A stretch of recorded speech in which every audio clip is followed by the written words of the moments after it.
Hello बच्चों, आज एक नया यूनिट स्टार्ट कर रहे हैं हम। कौन सा? Solid state. क्या होता है सॉलिड स्टेट में, वो हम पढ़ेंगे इस यूनिट में। प्रॉपर्टीज ऑफ सॉलिड्स पढ़ेंगे हम। सॉलिड क्या होता है वो आपको पता होगा क्या, कि वो सब्सटेंस की स्टेट जिसमें उसकी शेप और वॉल्यूम फिक्स होती हैं। वॉल्यूम और शेप क्या नहीं होती है, चेंज नहीं होती है। वो चेंज क्यों नहीं होती है?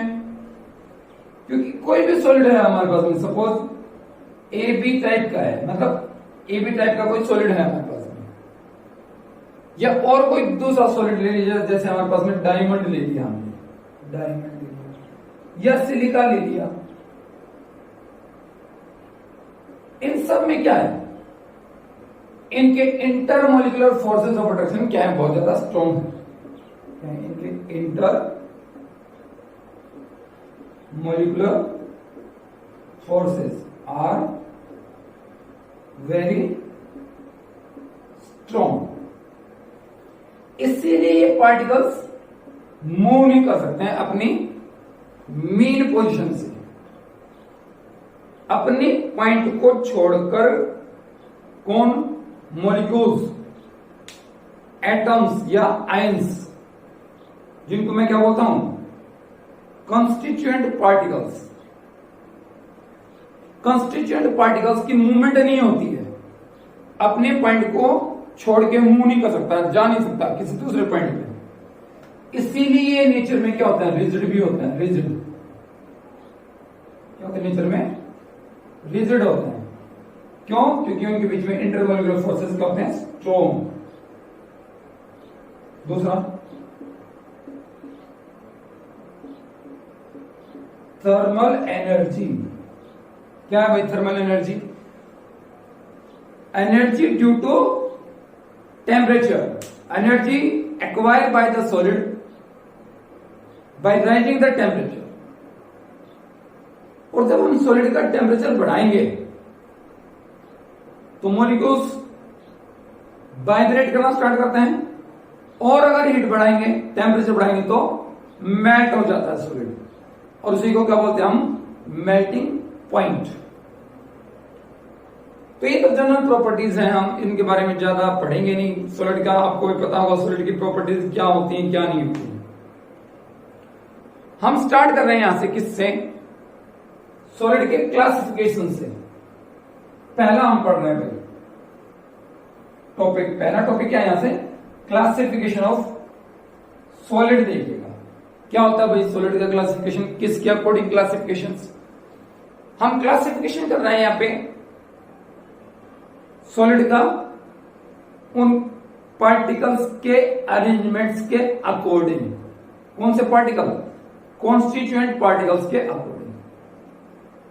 कॉन्स्टिट्यूएंट पार्टिकल्स के अरेंजमेंट के अकॉर्डिंग सॉलिड को हम टू टाइप में क्लासिफाई करते हैं। पहला हम क्या बोलते हैं, पहला जो बनता है आपका, वो बनता है आपका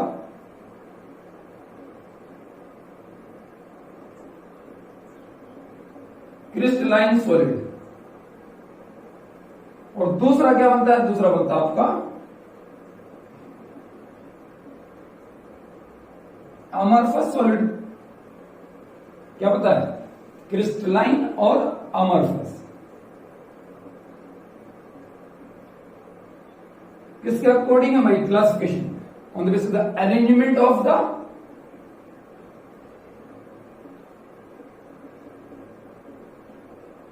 कॉन्स्टिट्यूएंट पार्टिकल। कॉन्स्टिट्यूएंट पार्टिकल्स के अरेंजमेंट्स के अकॉर्डिंग सॉलिड को हम टू टाइप में क्लासिफाई करते हैं, पहला क्रिस्टलाइन और दूसरा कौन सा है, अमरफस। अब क्रिस्टलाइन सॉलिड में क्या होगा वो देखो। मैं अरेंजमेंट यहां से बनाने की कोशिश करता हूं, आप उसको सीन कीजिए और बताइए दोनों में क्या डिफरेंसेस होंगे सॉलिड क्रिस्टलाइन में और अमरफस में।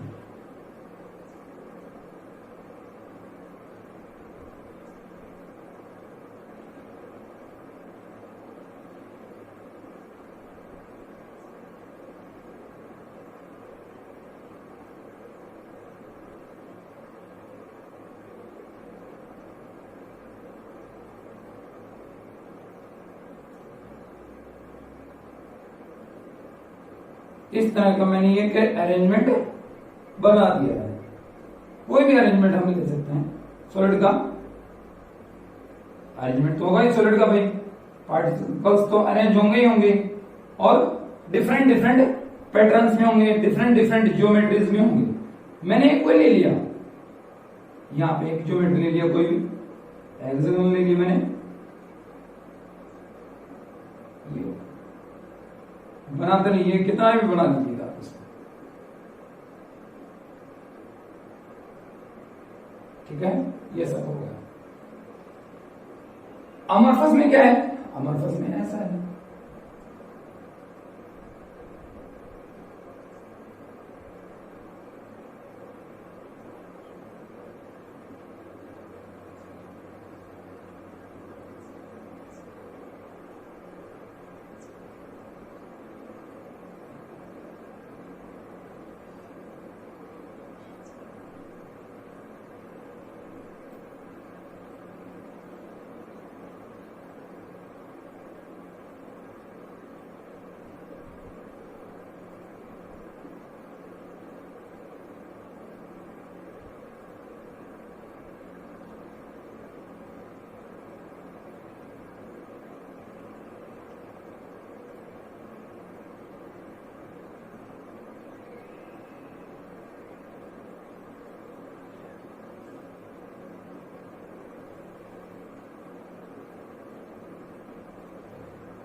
ये सब अरेंजमेंट है किसका? अमरफस का। ये क्या सॉलिड है भाई? आपका अमरफस। ये हो गया आपका क्रिस्टलाइन सॉलिड और ये हो गया कौन सा आपका भाई? Amorphous solid. क्रिस्टलाइन में और अमरफस में आपको क्लियरली यहां से दिखाई दे रहा होगा कि यहां पे पार्टिकल्स सिस्टमेटिकली अरेंज्ड हैं, एक वेल पैटर्न में अरेंज हैं, एक वेल ज्योमेट्री में अरेंज हैं। यहां पे पार्टिकल्स जो हैं वो फिक्स ज्योमेट्री में नहीं है, डिफरेंट डिफरेंट पोर्शन का, डिफरेंट डिफरेंट कॉर्नर का क्या है? अरेंजमेंट डिफरेंट डिफरेंट है। यहां का अरेंजमेंट अलग है, यहां का अरेंजमेंट अलग है, यहां का अरेंजमेंट अलग है, यहां का अरेंजमेंट अलग है। कॉन्स्टिट्यूएंट पार्टिकल्स इरेगुलरली अरेंज्ड हैं किसमें? अमरफस में। और क्रिस्टलाइन में क्या है? वेल पैटर्न रेगुलरली अरेंज्ड है। अब यहां पे जब हमारे पास यहां पे क्या है? सेम टाइप के क्या है? कंस्टिट्यूएंट पार्टिकल्स हैं, सेम अरेंजमेंट है, तो इनके ये जो है क्या? Bond length. अगर मैं कोवलेंट सॉलिड ले रहा हूं तो यहां पे क्या है कि बॉन्ड लेंथ क्या होगी? सेम होगी। सभी की बॉन्ड लेंथ क्या होंगी? सेम होंगी। बॉन्ड लेंथ क्या होंगी? सेम। और अगर बॉन्ड लेंथ सेम है तो क्या? बॉन्ड डिसोसिएशन एंथैल्पीज क्या होंगी? सेम। लेकिन यहां पे क्या होगा? डिफरेंट डिफरेंट बॉन्ड लेंथ्स हैं। देखो यहां से इस पॉइंट से इस पॉइंट की बॉन्ड लेंथ अलग है, इस पॉइंट से इस पॉइंट की बॉन्ड लेंथ अलग है, तो यहां पे क्या होगा? Bond lengths are different. और अगर बॉन्ड लेंथ डिफरेंट है तो क्या? बॉन्ड डिसोसिएशन एंथैल्पी तो डिफरेंट होगा ही होगा। बॉन्ड डिसोसिएशन एंथैल्पी डिफरेंट होगा ही होगा। यहां पे सारे के सारे बॉन्ड क्या होंगे? एक सिंगल टेम्परेचर पे ब्रेक होंगे। और अगर सिंगल टेम्परेचर पे बॉन्ड ब्रेक होंगे तो इनके मेल्टिंग पॉइंट्स क्या होंगे? शार्प। मतलब सिंगल टेम्परेचर पे मेल्ट होगा, ठीक है। लेकिन इसके मेल्टिंग पॉइंट्स शार्प्स नहीं होंगे। कुछ पोर्शन पहले मेल्ट होगा, जो इजिली ब्रेक हो जाएगा वो पहले मेल्ट हो जाएगा। कौन सा इजिली ब्रेक होगा? जहां पे इंटरेक्शंस क्या है? वीक है, वो पोर्शन पहले मेल्ट हो जाएगा, उसका टेम्परेचर लो होगा, मेल्टिंग पॉइंट लो होगा। कुछ पोर्शन बाद में मेल्ट होगा क्योंकि उसमें इंटरेक्शंस स्ट्रॉन्ग होंगे। इंटरेक्शंस डिफरेंट डिफरेंट है, ठीक है। अरेंजमेंट्स क्या है? डिफरेंट डिफरेंट है, तो इनके मेल्टिंग पॉइंट्स क्या नहीं होंगे? शार्प नहीं होंगे। क्या कहेगा, एक रेंज में होगा कि इस टेम्परेचर से इस टेम्परेचर के बीच में ये सब्सटेंस मेल्ट होगा। लेकिन यहां पे ऐसा नहीं है, यहां पे मेल्टिंग पॉइंट्स क्या है, शार्प, यहां पे मेल्टिंग पॉइंट्स क्या है, डिफरेंट है। अगला नेक्स्ट पॉइंट, ये जो पार्टिकल्स हैं ये नेचर में कैसे हैं, इनको बोलेंगे हम रिजिड, और ये प्रॉपर्टी शो करेंगे किसकी, रिजिडिटी की, और ये प्रॉपर्टी शो करेंगे किसकी, फ्लूइडिटी की। इनमें प्रॉपर्टी होती है फ्लो की और इनमें प्रॉपर्टी फ्लो की नहीं होती है। यहां पे पार्टिकल्स फ्लो नहीं करेंगे, यहां पे पार्टिकल्स फ्लो करेंगे, इसलिए इनको क्या बोलते हैं, इनमें प्रॉपर्टी होती है फ्लूइडिटी की और इनमें प्रॉपर्टी फ्लूइडिटी की नहीं होगी। मैं इसका एक एग्जांपल लेके अभी थोड़ी देर में बताता हूं। नेक्स्ट पॉइंट करता हूं, ये पार्टिकल्स, ये क्रिस्टलाइन सॉलिड्स, कौन, क्रिस्टलाइन सॉलिड, नेचर में कैसा है, अनआइसोट्रोपिक,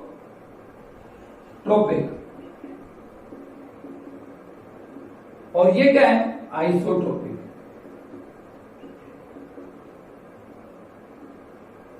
लिक्विड और गैस वो भी नेचर में क्या होते हैं, आइसोट्रोपिक्स होते हैं, लेकिन क्रिस्टलाइन सॉलिड अनआइसोट्रोपिक्स होता है। अनआइसोट्रोपिक्स क्या है, कुछ ऐसे प्रॉपर्टीज होती हैं सॉलिड की जो डिपेंड करती हैं कि how many particles are comes across the path as we move from one direction to another direction, as we move from one point to another point. मैंने यहां से चलना स्टार्ट किया, इस कॉर्नर पे आ गया, यहां से चलना किया, इस कॉर्नर पे आ गया, यहां से चलना स्टार्ट किया, यहां से आ गया, ठीक है। डिफरेंट डिफरेंट डायरेक्शन में जब मैं मूव करता हूं क्रिस्टलाइन सॉलिड में, तो क्या होगा, number of particles that we cross are different different. See how, देखिएगा, मान लीजिए यहां पे ये कॉन्स्टिट्यूएंट पार्टिकल्स हैं, ये कॉन्स्टिट्यूएंट पार्टिकल, और मैंने इस डायरेक्शन में मूव करना स्टार्ट कर दिया, या मैंने इस डायरेक्शन में मूव करना स्टार्ट कर दिया, तो यहां पे पार्टिकल तो नहीं है, यहां पे तो पार्टिकल्स नहीं आए, इस पाथ पे तो पार्टिकल्स नहीं आए, तो इस पाथ के अलोंग प्रॉपर्टी अलग है, इस पाथ के अलोंग प्रॉपर्टी अलग है, इस पाथ में नंबर ऑफ पार्टिकल्स अलग हैं, इस पाथ में नंबर ऑफ पार्टिकल अलग है। अब वो कौन सी प्रॉपर्टीज होती है, जैसे इलेक्ट्रिकल कंडक्टिविटी है, रिफ्रैक्टिव इंडेक्सेस है, थर्मल एक्सपेंशन है। इलेक्ट्रिकल प्रॉपर्टी हमें भी पता है, या इलेक्ट्रिकल कंडक्टिविटी में मैं अगर ये कहूं कि जो रेजिस्टेंस है, मेटेलिक वायर का जो रेजिस्टेंस है, या इलेक्ट्रोलाइटिक सॉल्यूशन का जो रेजिस्टेंस है, वो डिपेंड करता है कि कितनी पार्टिकल्स उस इलेक्ट्रॉन के, अगर मैं मेटेलिक कंडक्टर की बात करूं तो इलेक्ट्रॉन्स के फ्लो को कितने पार्टिकल्स हैं जो रेजिस्ट कर रहे हैं। अगर number of particle different different होंगे, अगर नंबर ऑफ पार्टिकल क्या होंगे, डिफरेंट डिफरेंट, तो रेजिस्टेंस की वैल्यू भी डिफरेंट डिफरेंट होगी। एक छोटा सा एग्जांपल देता हूं आपको। मान लीजिए किसी पॉलिटिशियंस की स्पीच चल रही है, गैदरिंग कर रखा है, कोई रैली निकाल रहा है वो, और रैली कर रखी है ग्राउंड में। आप स्टेज से किसी भी डायरेक्शन में मूव कीजिएगा, किसी भी डायरेक्शन में, जो नंबर ऑफ द पीपल्स, वो जो लोग बैठे हैं, उनको जो आप डिफरेंट डिफरेंट डायरेक्शन में मूव करोगे तो नियरली नंबर ऑफ पार्टिकल्स क्या होंगे, सेम होंगे। जिनके आप गो थ्रू हो जाओगे वो पार्टिकल्स क्या होंगे, डिफरेंट डिफरेंट नहीं बल्कि सेम होंगे। रैली में रेंडमली कौन लोग बैठे हुए हैं, हर डायरेक्शन में क्या होगा, इक्वल, लगभग आपको इक्वली क्या होंगे, जो लोग बैठे हुए हैं, peoples who are sitting in the rally are same in different different direction. लेकिन दूसरा सुनिए एग्जांपल, अगर सपोज कीजिए कोई योगशाला चल रही है, बाबा रामदेव योगशाला चला रहे हैं और सामने बैठ के योग करवा रहे हैं, तो वहां पे तो सब क्या है, सिस्टमेटिकली अरेंज है, लाइन से बैठे हुए हैं सभी, रेंडमली तो है नहीं। तो यहाँ पे प्रयोगशाला वाला कौन सा अरेंजमेंट हुआ, क्रिस्टलाइन, और रैली वाला कौन सा हुआ, अमरफस। लेकिन अमरफस में वहां पे जब रैली में डिफरेंट डिफरेंट डायरेक्शन में मूव किए थे तो डिफरेंट डिफरेंट की बजाय सेम नंबर ऑफ पार्टिकल्स को क्रॉस किया था। लेकिन अगर रामदेव की जो प्रयोगशाला चल रही है उसमें मैं अगर डिफरेंट डिफरेंट डायरेक्शन में मूव करूंगा तो डिफरेंट डिफरेंट होंगे। मान लो एक रो इधर है, एक रो इधर है, दो रो है, मैं रो के बीच से चल रहा हूं तो वहां पे तो कोई आएगा ही नहीं।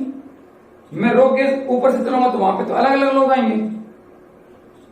तो डिफरेंट डिफरेंट डायरेक्शन में मूव करने पर अगर हम पार्टिकल्स डिफरेंट डिफरेंट पार्टिकल्स को क्रॉस करते हैं तो प्रॉपर्टीज भी डिफरेंट डिफरेंट होंगी। कौन सी, थर्मल एक्सपेंशन की बात कीजिएगा, इलेक्ट्रिकल कंडक्टिविटी की बात कीजिए, या फिर रिफ्रैक्टिव इंडेक्सेस की बात कीजिए, वो इनमें डिफरेंट होंगी, इनमें सेम होंगी। गैसेस में सेम होती है, लिक्विड में सेम होती है, क्योंकि वहां पे भी रैंडमली अरेंजमेंट्स होते हैं। जहां पर रैंडम अरेंजमेंट्स होंगे वहां पे ये प्रॉपर्टीज सेम होंगी, और जहां पर रेगुलर अरेंजमेंट्स होंगे वहां पे ये प्रॉपर्टीज डिफरेंट होंगी। नेक्स्ट पॉइंट, ये जो सॉलिड है ये क्या है, this is long range order solid, long range order solid. और ये क्या होगा, शॉर्ट रेंज ऑर्डर सॉलिड होगा, शॉर्ट रेंज ऑर्डर सॉलिड होगा। लॉन्ग रेंज ऑर्डर का मतलब क्या होगा, आप इस डायरेक्शन से और यहां पे आ जाइएगा। देखो यहां पे तो बहुत स्मॉल सा पोर्शन दिखा रखा है। अगर एक मोल की बात करूं मैं, एक मोल पार्टिकल हूं तो उसमें कितने होते हैं, 6.02 × 10⁻23। वो देखो सपोज कीजिए अगर इतने हैं तो कितना कितना लार्ज अरेंजमेंट बनाएंगे। यहाँ पे तो कुछ मैंने गिनती की 20-30 पार्टिकल्स को अरेंज कर रखा है। ये तो वैल्यू बहुत बड़ी, 10⁻23, ये तो बहुत लार्ज अरेंजमेंट्स बनाएंगे। लेकिन कुछ भी हो, अरेंजमेंट रेगुलर है क्रिस्टलाइन। अब यहाँ इस कॉर्नर का अरेंजमेंट जो है वही अरेंजमेंट इस कॉर्नर का होगा, और वही अगले वाले अरेंजमेंट का होगा। नेक्स्ट कहीं पे चला जाइएगा, एक कॉर्नर से किसी कॉर्नर में आप मूव कीजिएगा, अरेंजमेंट सबके क्या होंगे, सेम होंगे। इसलिए इसको बोला लॉन्ग रेंज, लॉन्ग डिस्टेंस तक अरेंजमेंट्स क्या आपके सेम है। लेकिन यहाँ पे क्या है, शॉर्ट रेंज तक अरेंजमेंट सेम हो सकते हैं। जैसे देखो यहां का ये अरेंजमेंट सेम है, ये अरेंजमेंट सेम है, लेकिन ये अरेंजमेंट डिफरेंट है। तो शॉर्ट रेंज तक का अरेंजमेंट सेम है, लेकिन लॉन्ग रेंज में अरेंजमेंट्स क्या डिफरेंट है। और शॉर्ट रेंज का जो अरेंजमेंट सेम है, इसका मतलब क्या, ये अमरफस सॉलिड शॉर्ट रेंज में अरेंजमेंट्स इनका सेम है। तो अमरफस का ये शॉर्ट रेंज, ये शॉर्ट पोर्शन, ये स्मॉल पोर्शन क्या होगा, क्रिस्टलाइन इन नेचर होगा। इस पॉइंट को सुनिएगा क्या, कि अमरफस का ये जो शॉर्ट पोर्शन है, यहां पे अरेंजमेंट रेगुलर है, तो इस अरेंजमेंट को मैं क्रिस्टलाइन बोलूंगा। तो अमरफस का स्मॉल पोर्शन क्या है, क्रिस्टलाइन इन नेचर में। तो ये शॉर्ट रेंज ऑर्डर सॉलिड हुआ, ये लॉन्ग रेंज ऑर्डर सॉलिड हुआ। यहां पे प्रॉपर्टीज कौन सी, refractive indexes, electrical conductivity, thermal expansion क्या हुए, डिफरेंट, और यहां पे क्या हुए, सेम।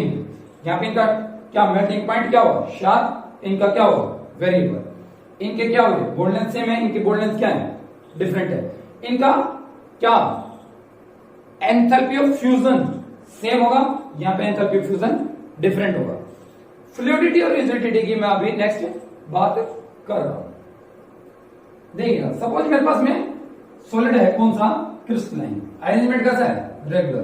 तो एक एग्जांपल मैं ले लेता हूं यहां पे, और एग्जांपल मैं क्या ले लूं, मैं आपका यहां पे क्वार्ट्ज ले लेते हैं। क्वार्ट्ज क्या होता है, SiO2। सिलिकॉन क्या है, टेट्राहेड्रली अरेंज है। सिलिकॉन क्या भाई, टेट्राहेड्रली अरेंज है। कैसे अरेंज होगी, SiO. फिर ये नेक्स्ट Si से लिंकेज हो जाएगी।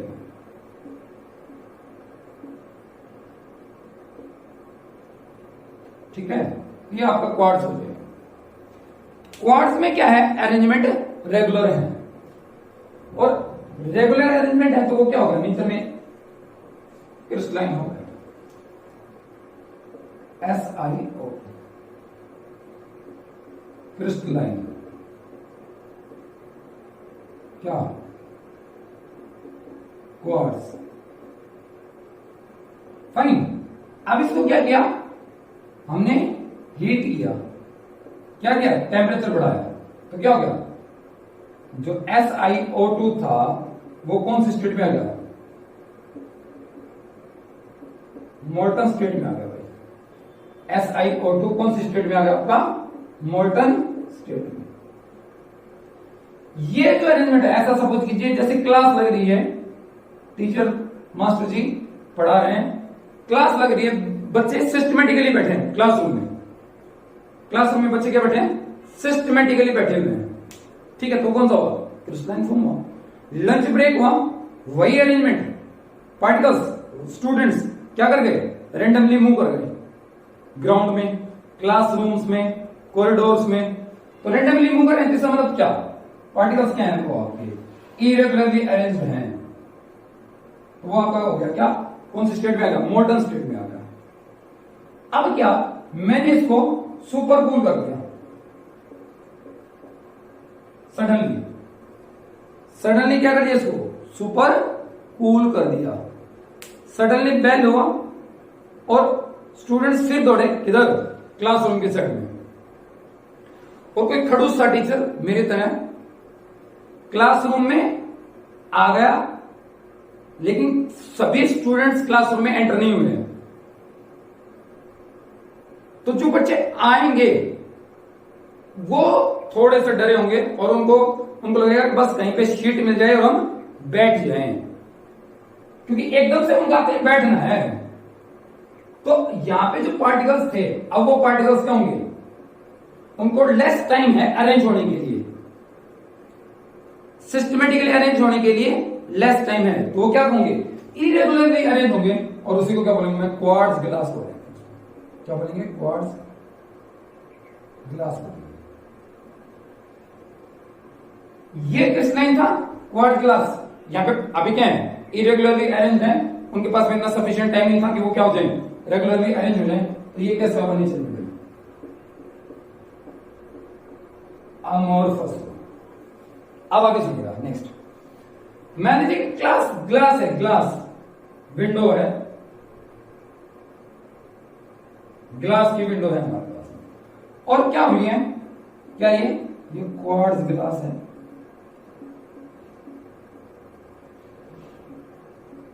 रेडिएशंस गिर रही हैं इस पे, तो क्वार्ट्ज ग्लास क्या होगा, मेल्ट होगा ड्यू टू द हीट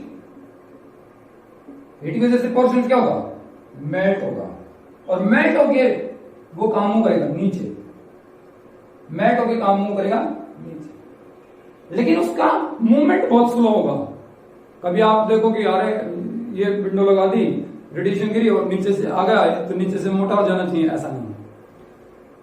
बहुत मूवमेंट जो होती है वो बहुत शॉर्ट होती है, बहुत कम होती है, धीरे धीरे मूव करेगा। अब धीरे से मेल्ट करके थोड़ा सा नीचे आया, during the night time temperature क्या होगा, कूल हुआ, तो वो क्या होगा, शटर होगा वहीं पे क्या होगा, शटर डाउन होगा। तो melting of this quartz glass, melt होना, उस फिनोमेना को क्या कहता हूं, एनीलिंग, और जो ये कूल हो गया उसको बोलेंगे हम कूलिंग।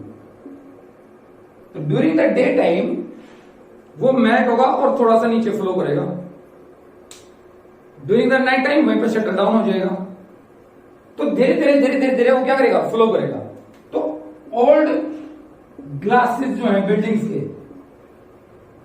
के ओल्ड बिल्डिंग जो है, कई सालों की पुरानी बिल्डिंग जो है, उनके ग्लास ऊपर से तो क्या होंगे, थिन, और नीचे से क्या हो जाएंगे, थिक, नीचे से क्या हो जाएंगे, थिक। अब ये जो पोर्शन है, उस नीचे का पोर्शन, ये क्या हो जाएगा, मिल्की हो जाएगा, और ये पोर्शन कन्वर्ट हो जाएगा किसमें, क्रिस्टलाइन फॉर्म में। अब इसको समझिएगा, बहुत बेहतरीन एग्जांपल है। क्या था ये था क्लासरूम में अरेंजमेंट रेगुलर थे, किसमें, लंच ब्रेक में ऐसा हुआ, लंच ब्रेक में ये हुआ। ये किसमें था, ऐसा अरेंजमेंट, क्रिस्टलाइन अरेंजमेंट किसमें था, क्लासरूम में था। लंच ब्रेक होते ही क्या गया, टीचर बिफोर द टाइम आ गया, तो क्या हुए, सभी स्टूडेंट्स को टाइम नहीं मिला क्या करने के लिए, अपने आप को अरेंज करने के लिए, कैसे सिस्टमेटिकली, तो क्या हुआ, अमॉर्फस हुआ।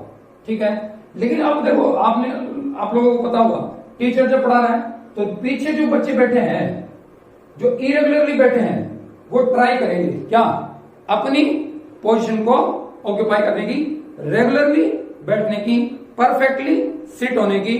तो वो धीरे धीरे धीरे धीरे अमॉर्फस की तरफ बढ़ेगा, क्रिस्टलाइन की तरफ बढ़ेगा। तो वो किस में चेंज हो जाएगा, क्रिस्टलाइन फॉर्म में।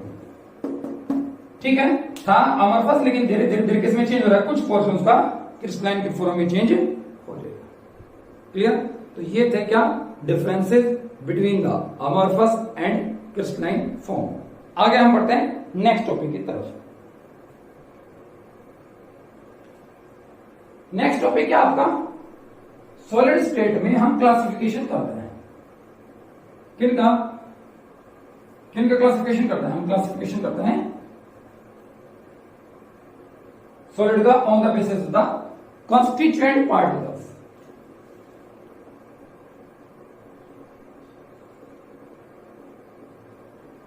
कॉन्स्टिट्यूएंट पार्टिकल्स के अकॉर्डिंग पहला करवा रहा हूं, 4 टाइप आते हैं, लेकिन मैं पहला 1 बाय 1 कर रहा हूं। यहां पे आयनिक सॉलिड, आयनिक सॉलिड, तो आयनिक सॉलिड में एक एग्जांपल देता हूं। आयनिक सॉलिड में कॉमन एग्जांपल क्या होगा, ए पॉजिटिव बी नेगेटिव। एग्जांपल में ले लिया आपका NaCl ले लिया, KCl ले लिया, और जितने भी आयनिक है वो सब ले लिया। तो आयनिक में क्या भाई, कटायन है, अनायन है, और इनके बीच में कौन सा फोर्स है, इलेक्ट्रोस्टैटिक। आयनिक सॉलिड क्या बनाएंगे, एक परफेक्ट अरेंजमेंट बनाएंगे, उसी को क्या कहेंगे हम, क्रिस्टल लैटिस। बाद में मैं पढ़ाऊंगा क्रिस्टल लैटिस होता क्या, एक परफेक्ट लैटिस बनाएंगे, लैटिस बनाएंगे। ठीक है, इलेक्ट्रोस्टैटिक फोर्स क्या है, स्ट्रॉन्ग फोर्स है। पार्टिकल्स क्या नहीं कर सकते, मूव नहीं कर सकते हैं, पार्टिकल्स मूव नहीं कर सकते हैं। फोर्स ऑफ अट्रैक्शन क्या है, स्ट्रॉन्ग। ठीक है, इलेक्ट्रोस्टैटिक फोर्स ऑफ अट्रैक्शन क्या है, स्ट्रॉन्ग है। और electrostatic force of attraction strong होने की वजह से मेल्टिंग पॉइंट्स क्या होंगे, हाई, मेल्टिंग पॉइंट्स क्या होंगे भाई, हाई होंगे। ठीक है, नेक्स्ट, आयन तो है लेकिन मूव नहीं कर सकते हैं, इसलिए क्या होगा, bad conductor of electricity. Bad conductor होंगे किसके, इलेक्ट्रिसिटी के, क्योंकि आयंस तो हैं लेकिन मूव नहीं कर सकते। अगर यही क्या किस स्टेट में आ जाए, आपकी मोल्टन स्टेट में आ गया, क्या करके इसको मेल्ट कर दिया, मेल्ट करके कौन सी स्टेट में आ गया, मोल्टन स्टेट में। मोल्टन स्टेट में आ गया, आयंस क्या हो गए, आयंस क्या हो गए भाई, फ्री। और आयंस फ्री हो गए तो आयंस क्या कर सकते हैं, मूव कर सकते हैं। और अगर आयंस का एक परफेक्ट डायरेक्शन हो गया, एक पर्टिकुलर डायरेक्शन हो गया मूवमेंट के लिए, अगर आयंस एक पर्टिकुलर मूवमेंट कर रहे हैं, पर्टिकुलर डायरेक्शन में मूव कर रहे हैं, तो वो करंट कैरी कर सकते हैं, वो करंट कैरी करेंगे। इसीलिए मोल्टन स्टेट में आने पर वो क्या होगा, गुड कंडक्टर ऑफ इलेक्ट्रिसिटी में भी कन्वर्ट होगा। क्या होगा, वो गुड कंडक्टर बन जाएगा मोल्टन स्टेट में। क्लियर, तो ये था क्या, आयनिक सॉलिड। आयंस होंगे कटायन, अनायन, चार्ज पार्टिकल्स के बीच का अट्रैक्शन, हाई मेल्टिंग पॉइंट्स होगा, लैटिस बनाएगा, बैड कंडक्टर इलेक्ट्रिसिटी का होगा। मोल्टन स्टेट में आयंस फ्री होंगे, इसलिए गुड कंडक्टर ऑफ इलेक्ट्रिसिटी होगा। सॉलिड स्टेट में बैड कंडक्टर ऑफ इलेक्ट्रिसिटी होगा। अगला आयनिक सॉलिड के बाद नेक्स्ट मंथ आपका मोलिकुलर सॉलिड। नेक्स्ट कौन सा भाई, मोलिकुलर सॉलिड आपका होगा। तो मोलिकुलर सॉलिड में क्या है, कौन सा भाई, सेकंड, कौन सा, मोलिकुलर सॉलिड। क्या है भाई मोलिकुलर सॉलिड में, 3 टाइप बनते हैं। पहला पोलर मोलिकुलर सॉलिड, दूसरा non polar molecular solid, non polar molecular solid, और तीसरा कौन सा? Hydrogen bonded, hydrogen bonded molecular solid. ठीक है,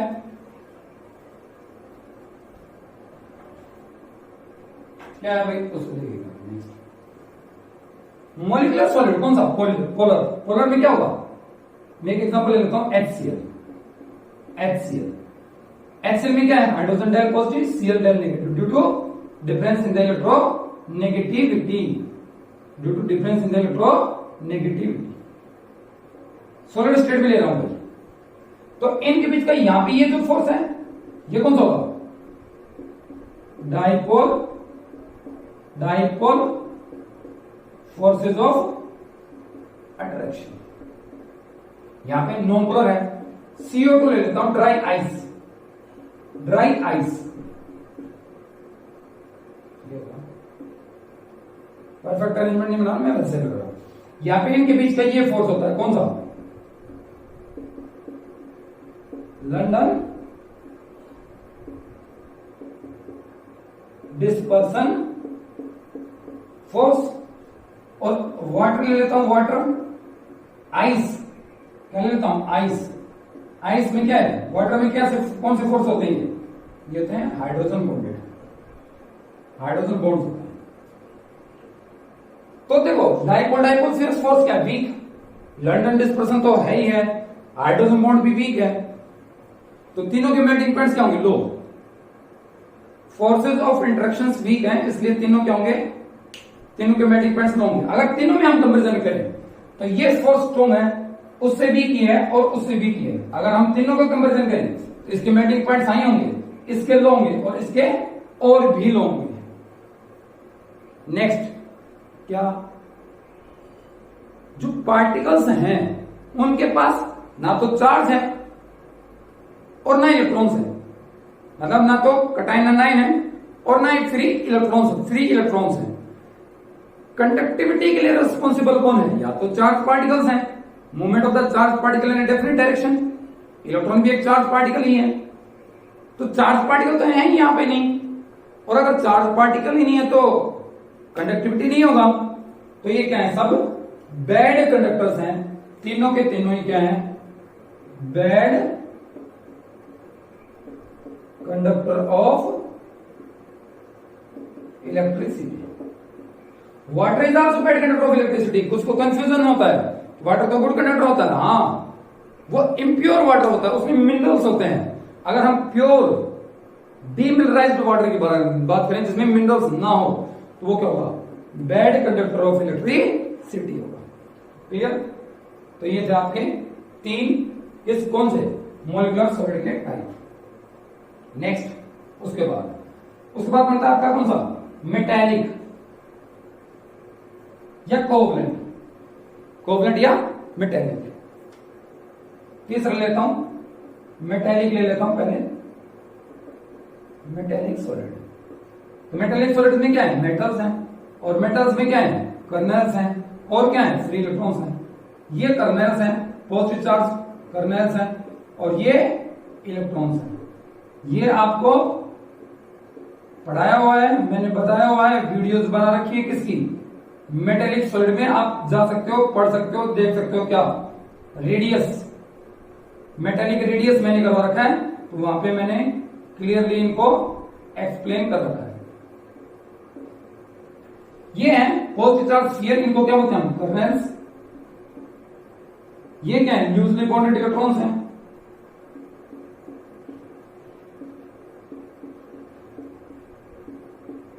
लेकिन ये इलेक्ट्रॉन्स क्या कर रहे हैं? इस पूरी अरेंजमेंट्स में मूव कर रहे हैं, और इनके बीच का जो फोर्स होता है उसी को क्या बोलते हैं? Metallic bond. उन्हीं क्या बोलते हैं? Metallic bond. फ्री इलेक्ट्रॉन्स हैं, इसलिए क्या है? इलेक्ट्रॉन्स एक डेफिनेट डायरेक्शन में मूव कर सकते हैं। अगर मान लो इधर मैंने पॉजिटिव पोटेंशियल लगा दिया, तो इलेक्ट्रॉन्स की डायरेक्शन इधर मूव हो जाएगी, इधर करना स्टार्ट करना, इधर इनकी क्या हो जाएगी? मूवमेंट हो जाएगी डेफिनेट डायरेक्शन। इसलिए क्या होगी? Good conductor of electricity. अगर बात करो मेल्टिंग पॉइंट्स की तो हाई होगा, हाई देन किससे, मोलिकुलर सॉलिड से, मोलिकुलर सॉलिड से। लेकिन लो होगा किससे, आयनिक सॉलिड से। सभी का नहीं, जनरली जो मैं बोल रहा हूं वो, जनरली जो मैं बोल रहा हूं वो क्या, मेटेलिक का क्या मेल्टिंग पॉइंट्स लो होंगे, आयनिक के मेल्टिंग पॉइंट्स हाई होंगे, मोलिकुलर के मेटेलिक से वीक होंगे, मेटेलिक का मोलिकुलर से स्ट्रॉन्ग होगा, मेटेलिक का वीक होगा, मेल्टिंग पॉइंट्स लो होगा किससे, आयनिक से। क्लियर। सॉलिड स्टेट में भी good control of the heat and electricity है ये। ठीक है, नेक्स्ट करते हैं। उसके बाद कौन सा आपका कोवैलेंट सॉलिड।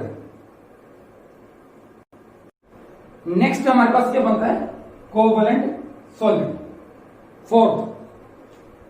ठीक है, तो कोवैलेंट सॉलिड में क्या होंगे, कोवैलेंट बॉन्ड होंगे। क्या होंगे, कोवैलेंट बॉन्ड्स होंगे। तुम दो एग्जांपल लेते हैं इसमें, एक तो लेता हूं किसका, डायमंड, और दूसरा लेते हैं किसका, ग्रेफाइट का। डायमंड और ग्रेफाइट क्या होता है भाई डायमंड में, each carbon is bonded with another 4 carbon. Her carbon क्या होगा, टेट्राहेड्रली ज्वाइन होगा किससे, 4 कार्बन से। बनाते रहना आगे।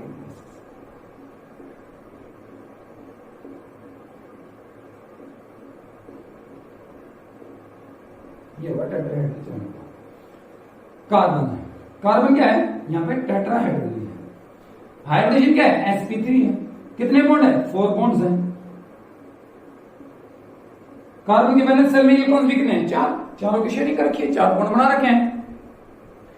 ये बॉन्ड लेंथ जो है, यहां से कार्बन का 154 पिको मीटर। इधर ग्रेफाइट करते हैं, ग्रेफाइट में क्या है, ग्रेफाइट में ऐसा है, ग्रेफाइट 2D में है, 2 डायमेंशन में है क्या, ग्रेफाइट।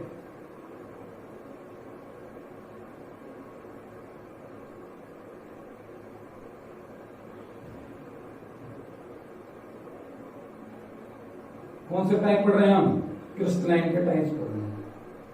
क्रिस्टलाइन में अरेंजमेंट कैसा था, रेगुलर अरेंजमेंट था। कुछ थोड़ा बहुत मेरे से डिफरेंट हो सकता है बॉन्ड लेंथ का, लेकिन ये सभी सेम होंगे, इतना आपको ध्यान रखना है। ये हो गया 2 डायमेंशन में, एक प्लेनर हो गया, ये कार्बन है और सभी कार्बन के पास में क्या है, एक एक इलेक्ट्रॉन है। सभी कार्बन के पास में क्या है, एक एक इलेक्ट्रॉन्स होंगे। ये आगे और जुड़ता रहेगा। ठीक है,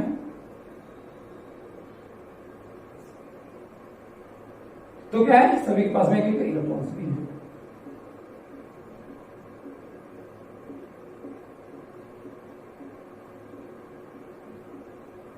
ये होगा किसमें, ये 2 डायमेंशन में है। कौन, कार्बन।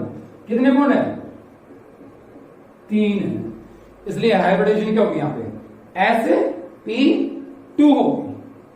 यहां से यहां तक की जो बॉन्ड लेंथ है वो है 141.5। इधर लिखता हूं 141.5 पिकोमीटर। एक लेयर स्ट्रक्चर होगी आपकी, एक लेयर स्ट्रक्चर होगी। दूसरी एक लेयर स्ट्रक्चर नीचे हो जाएगी, ऐसे ऐसे लेयर्स बनेंगी। थोड़ी ना कि एक लेयर है, लेयर्स तो बहुत सारी होंगी भाई, क्योंकि ऐसी और भी लेयर्स बन जाएंगी नीचे।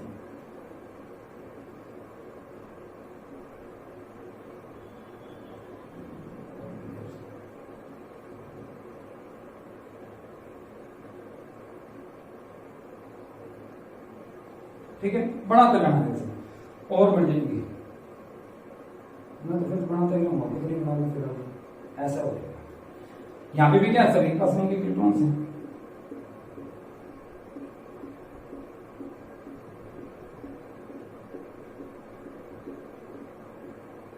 ठीक है, अब यहां से इस लेयर और इस लेयर के बीच में भी कुछ इंटरेक्शंस होंगे।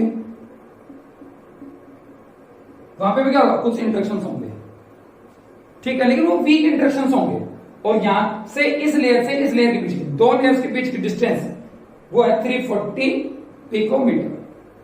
वीक इंट्रैक्शन है, इसलिए इंट्रैक्शन क्या हो जाता है, ब्रेक। और on applying the force on the one layer, इस लेयर पे अगर फोर्स अप्लाई किया तो ये स्लाइड कर जाएगी, ये यहीं रह जाएगी। मतलब क्या, एक लेयर के ऊपर दूसरी लेयर क्या है, स्लाइडर है, स्लाइड कर जाती है। अनपेड ये क्या है इनके पास में, एक इलेक्ट्रॉन क्या है, अनबॉन्डेड है, इसीलिए ये क्या है, good conductor of electricity, good conductor of electricity.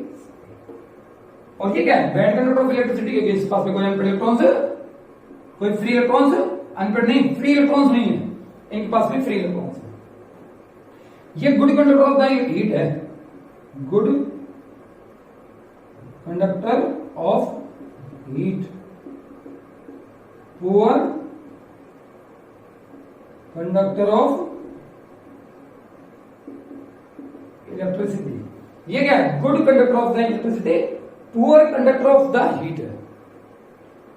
लेकिन अगर मेल्टिंग पॉइंट की बात करें एमपी की, तो बहुत हाई है। किसके, कोवलेंट 3D नेटवर्क सॉलिड अगर है हमारे पास में, कोवलेंट कौन सा, 3D नेटवर्क, नेटवर्किंग मतलब एक दूसरे से क्या होता जाए, जुड़ता जाए, ये कार्बन इससे जुड़ा, ये इससे जुड़ा, ये इससे जुड़ा, ये आगे से जुड़ेगा, ये आगे से, नेटवर्किंग होती जाएगी और 3 डायमेंशन में है। तो जो हमने सॉलिड पढ़े हैं उनमें सबसे हाई मेल्टिंग पॉइंट होगा किसका, कोवलेंट 3D नेटवर्क सॉलिड का। ठीक है, तो क्या है, इनके मेल्टिंग पॉइंट से हाई है। फाइन, तो ये थे आपके classification of the solid on the basis of the constituent of the particles. Clear? This is all